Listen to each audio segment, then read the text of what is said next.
Welcome back to the thrilling conclusion of the top 20. Which video is this? This would be number 5 if you're keeping track from the honorable mentions, number 4 if you've only been watching from the top 20 onward, or number 1 if you're only watching this one video. So, joining me as always, we have Danny, game guru and resident board game enthusiast slash knowledgeable in all things gaming. As well as myself, Trevor. Yep. Both of us are fans of board games and generally are the people you will see on game nights there, as well as if you have any questions about board games in that store, be sure to come in and find one of us. You can always find us by the rainbow hats. So, coming in at number 5, this is the top 5 final. Why don't you go kick it off there? All right. My number 5 is a game that I really did not expect that I would like at all. I bought it just because it's kind of okay. Rated 7.4, 1 to 4 players, 90 minutes by Paizo. You ever guess what it is? Yeah, it's not an RPG. It's pretty close though. Yeah. I would say it would be Kill Dr. Lucky, but that's no longer Paizo. Yep.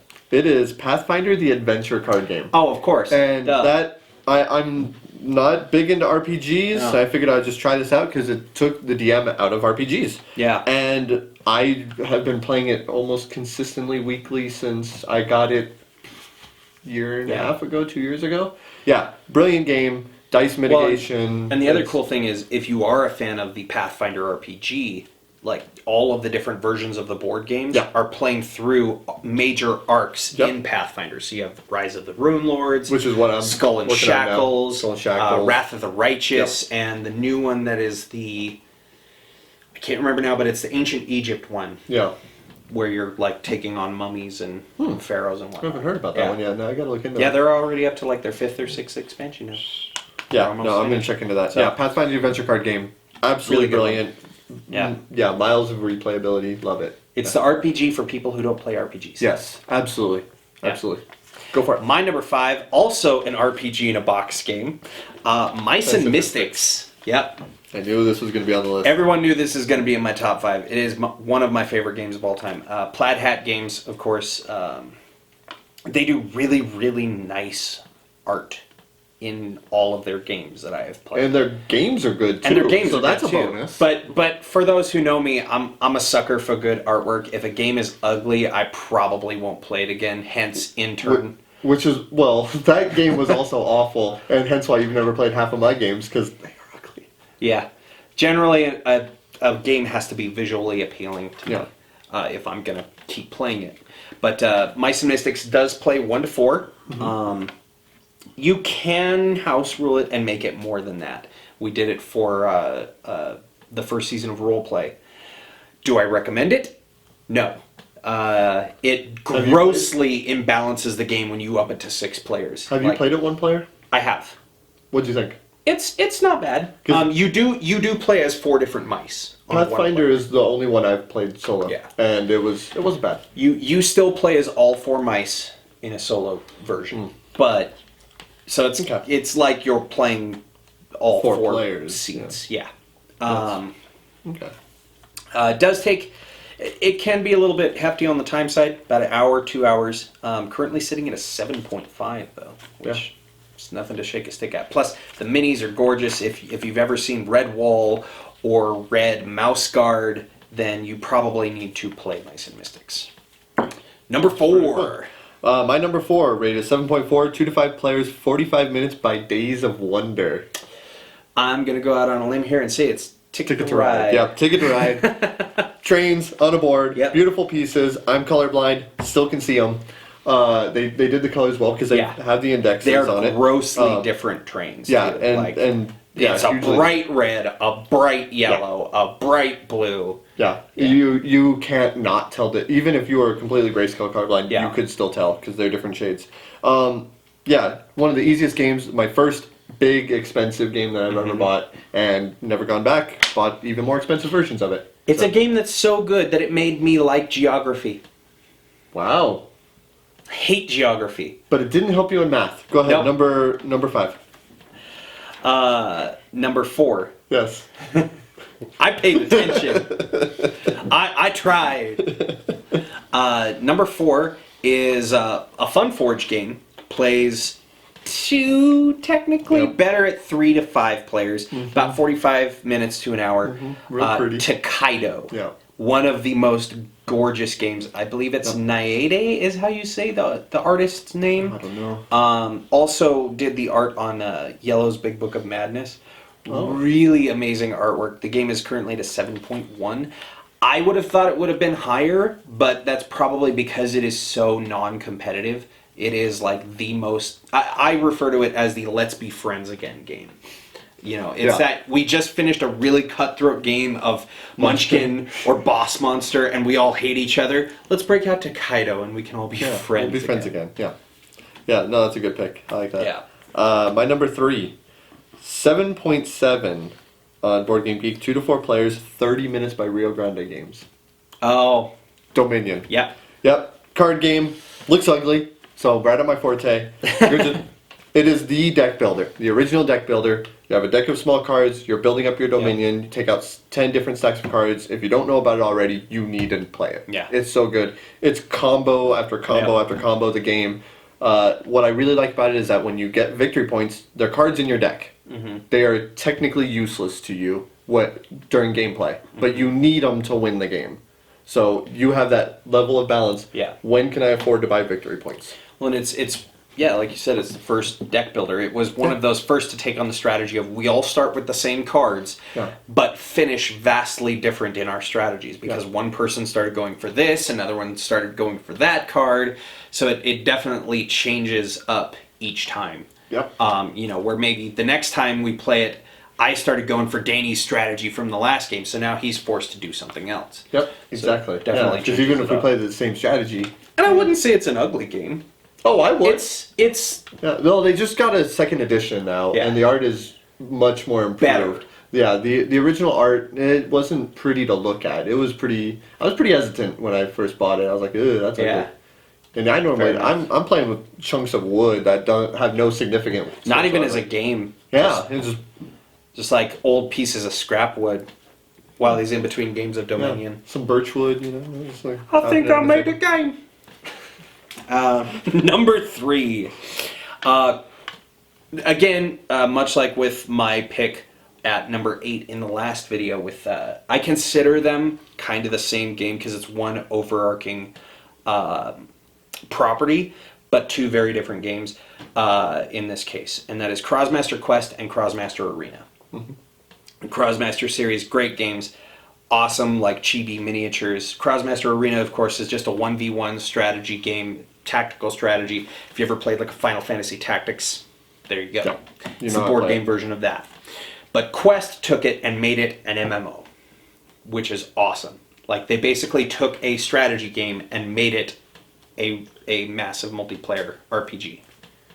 So, yep, it is on Comma and Cool Mini or Not. 2 to 6 players, 2 hours to 3 hours, about 7.3 currently on Board Game Geek. Awesome.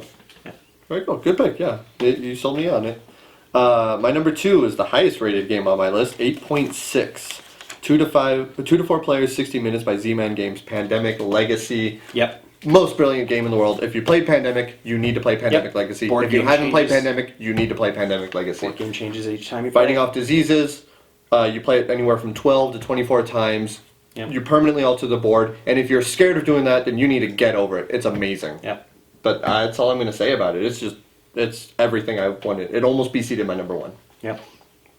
So I'll give my number 2, and we'll be right back after a quick break for our number 1s. My number 2, Marvel Legendary, Heroes Edition, Upper Deck, 1 to 5 players. Yep. Takes about 45 minutes to an hour, sitting at a 7.6. It's a deck builder. It's superhero themed. It takes all of the fun of Dominion, made it co-op. So I don't think there's anything else that I need to say more than that, because if you're not playing Marvel Legendary, then you probably haven't lived. Or you're playing Dominion. Or you're playing Dominion. Yeah. So we're going to take a quick break, and we'll be right back after these messages. We're going to work it like American Idol or Who Wants to Be a Millionaire. And the title is... Back with the number 1. Yeah.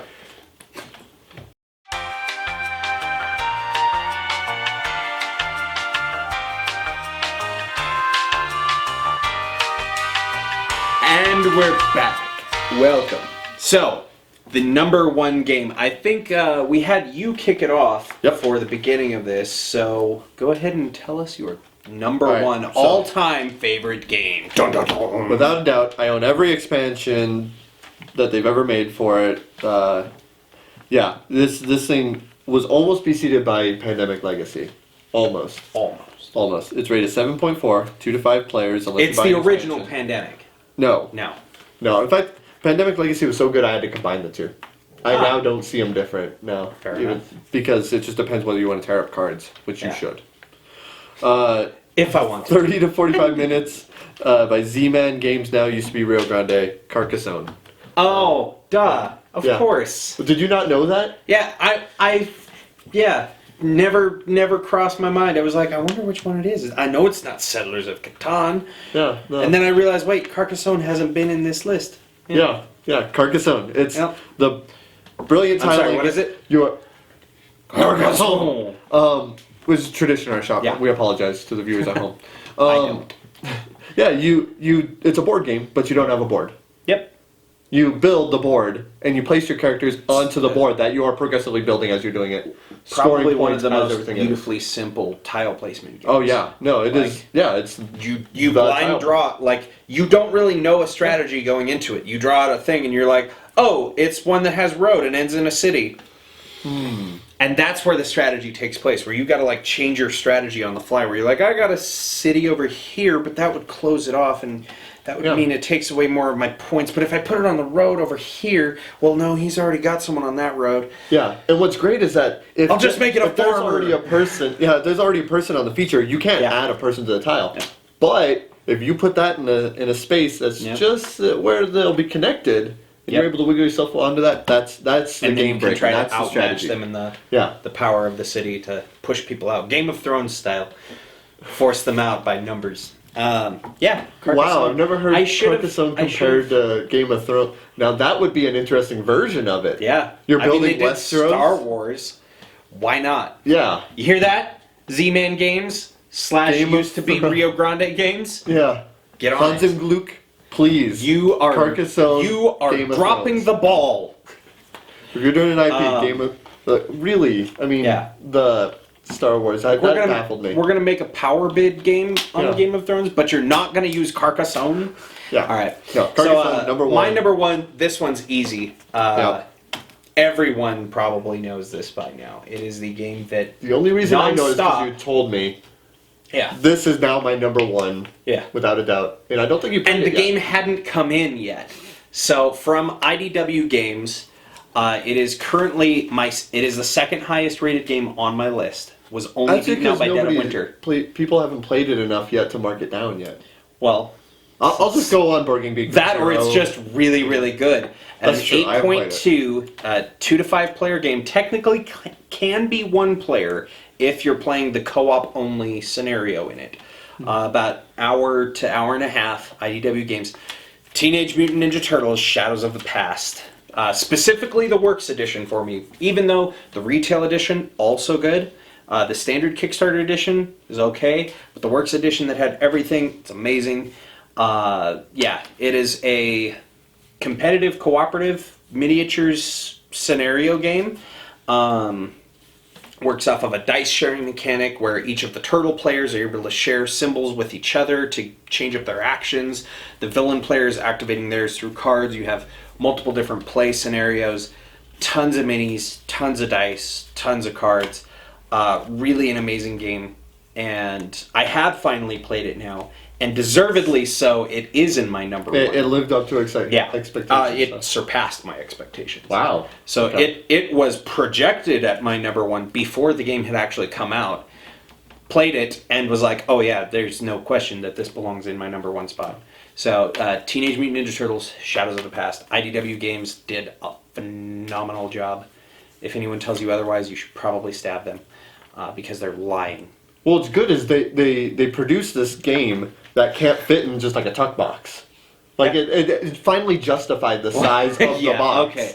IDW Games, they have a bad habit of having the shelf eater boxes. List. But Manchikoro, I have in my pocket right now. Yeah, I mean, Manchikoro, both expansions. Dia Monsters. Yeah, I got it right here. It's right here. Yeah, most of I'm their not games sitting- can sitting fit at in an this angle. much space, but You know. the box takes up half the table. Yeah, exactly. It's like It shelf makes a space, yeah. statement on your shelf, Yeah. but yeah. No, this is their first game that I'm aware of that, like, I don't have enough space in the box. The box is like a millimeter off from being totally flush. Like, there's that much stuff. Well, just take all the minis out and just dump them in the box and just push the box real hard. Why would you even say something like that? Because it fit. See, I'd rather it not be up on the millimeter.